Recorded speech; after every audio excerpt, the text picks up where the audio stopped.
BlackRock is not the reason you can't afford a home. I know that's not what people want to hear, but it's the truth.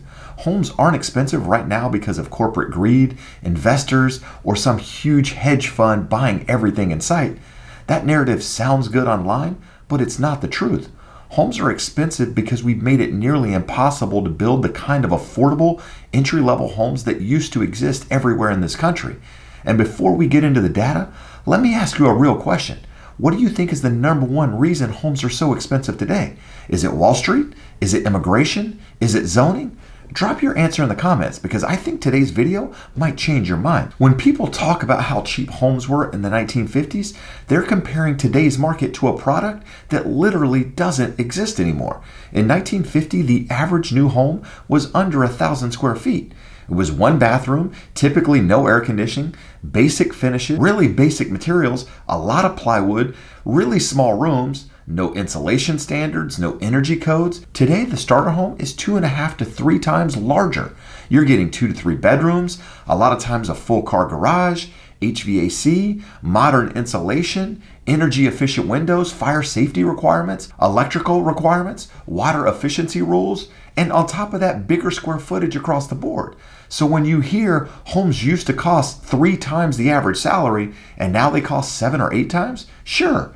But the product has changed. We aren't comparing apples to apples. We used to build small, simple homes. Now we build large, complex homes by default. In the 1980s, 40% of new construction was entry level. Today, just 9%. Not because nobody wants entry level homes, but because we've slowly made it illegal or uneconomical to build them. Now, before we talk about the real costs, do me a favor and hit that thumbs up if you find any value in my videos at all, and make sure you smash that subscribe button to stay updated on everything real estate related. Now let's talk about the biggest reason homes are expensive, and almost nobody online talks about this. It's not investors, it's not corporate greed, it's not the bureaucracy premium. The National Association of Home Builders estimates that 25% of the price of a new home is regulatory cost. 1 out of every $4 you spend is for permission, not materials, not labor, not land, just permission to build. Let me give you a real world example. In Minneapolis, a builder priced out a home at $182,000 for materials and labor. By the time the home was finished, the price was $372,000. Where did the extra $190,000 go? Well, $56,000 of it was directly government fees. Impact fees, permit fees, plan review fees, inspection fees, the list goes on. The rest, time delays, carrying costs, interest on the land, design changes, compliance, re-permitting, environmental studies, more delays. Every time the clock ticks, the cost goes up. Now, on top of that, I want to give you a real world example from Graham Stephan here on YouTube. One of the biggest YouTubers out there went through a similar process in LA. He tried to build a modest 720 square foot ADU and paid around $10,000 just to get the city permits. Then he had to pay another $20,000 to fix a sewer line because of code requirements. But the real kicker on top of that was a tree that was involved. There was a diseased tree in the way. To remove that tree, he needed a permit to inspect the tree, a separate permit to remove the tree, and then another permit to plant a replacement tree. On top of that, there were delays in each step. And as you've probably guessed at this point, all of that costs money. And when you delay a project for weeks or months, that cost gets passed directly to the buyer. This is the part that nobody wants to admit. Builders aren't avoiding entry-level homes because they're greedy. They avoid them because the economics don't work. If a builder can't make money, they don't build. If they don't build, supply doesn't improve. And if supply doesn't improve, prices stay high. It's not greed, it's math. Now, I know you've probably heard it online, whether it's TikTok, Instagram, Twitter. You've probably heard the claim that BlackRock or Blackstone are buying up entire neighborhoods and pricing out every family in America. It's a great villain story, but unfortunately, it's not true. There was a viral tweet claiming that BlackRock was paying 20 to 50% above asking price to steal homes from families. It went viral, millions of views, but guess what? That tweet was deleted after it was proven false. The neighborhood in that tweet was a purpose-built rental community by D.R. Horton. It was never for sale to individual families. But let's look at the bigger picture. When you see institutional investors bought 1 in 4 homes last year, it sounds terrifying until you dig into who those institutions really are. 50% of them are mom and pop landlords with less than 9 properties. 11% are large corporations. When it comes to actual hedge funds, they make up 2.8% of purchases. In total, institutional investors own 1.6% of all single-family homes. Let me say that again. 98.4% of homes are owned by regular people. If we banned Wall Street from the housing market tomorrow, inventory would rise by less than 1%. It wouldn't move prices at all. It's a distraction. The real issue is regulation and supply, not hedge funds. In addition to that narrative, we have another narrative going viral, and it's that the average first-time homebuyer is now 40 years old. And the National Association Realtors data does say that. Here's the problem. The NAR survey had a 3.5% response rate. Younger buyers simply weren't responding to a 120-question paper survey that got mailed to their house. When you look at the actual data from the Federal Reserve, which comes from a 5% sample of all credit reports, you get a completely different story. The average first-time homebuyer age is 36.2. The median age, 33.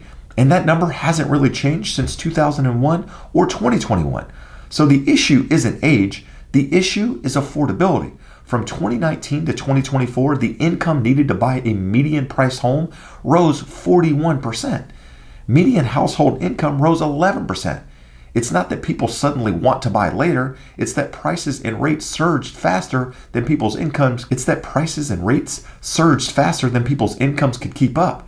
You're not behind, you're not doing anything wrong. The environment changed faster than people could adjust. Now we can sit here and complain about investors all day long, but it won't fix affordability. We need to change the way we build housing. And right now, the system is set up to make affordable homes nearly impossible to produce. Here are the fixes that actually work. Streamline approvals, a one-stop shop for permitting.